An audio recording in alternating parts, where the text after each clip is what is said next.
গাছের গোড়ায় 200 গ্রাম পটাশ সার, 100 গ্রাম জিপসাম এবং 50 গ্রাম হিউমিক অ্যাসিড প্রয়োগ করবেন। আসসালামু আলাইকুম।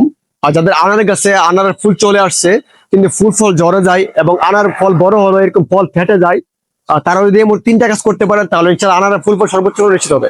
নাম্বার 1 হচ্ছে আনার গাছে যখন ফুল চলে আসে আপনার এই মুহূর্তে একটি কীটনাশক এবং একটি ছত্রাকনাশক আপনি স্প্রে করবেন। কীটনাশক হচ্ছে সাইপারমেথ্রিন গ্রুপের কীটনাশক, যেমন ভেলোরথিন, অ্যাগ্রোমিথিন। প্রতি লিটার পানিতে আপনারা 1 গ্রাম হারে মিশিয়ে স্প্রে করবেন। ছত্রাকনাশক যেমন কার্বনডাজিম গ্রুপের ছত্রাকনাশক অটোস্টিন, ফরাস্টিন আপনারা প্রতি লিটার পানিতে 2 গ্রাম হারে মিশিয়ে স্প্রে করবেন।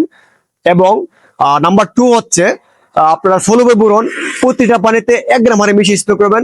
নাম্বার 3 হচ্ছে আপনারা গাছের গোড়ায় 200 গ্রাম পটাশ সার, 100 গ্রাম জিপসাম এবং 50 গ্রাম হিউমিক অ্যাসিড প্রয়োগ করবেন। ইনশাআল্লাহ আনারের ফুল ফল ঝরা বন্ধ হবে এবং আনারের সর্বোচ্চ পরিমাণ ফলন নিশ্চিত হবে। আনার চাষ নিয়ে যে কোনো প্রশ্ন থাকলে আপনারা অবশ্যই কমেন্ট করতে পারেন এবং কৃষিভিত্তিক যে কোনো আপডেট পেতে আমার পেজটাকে ফলো দিয়ে পাশে থাকুন। ধন্যবাদ।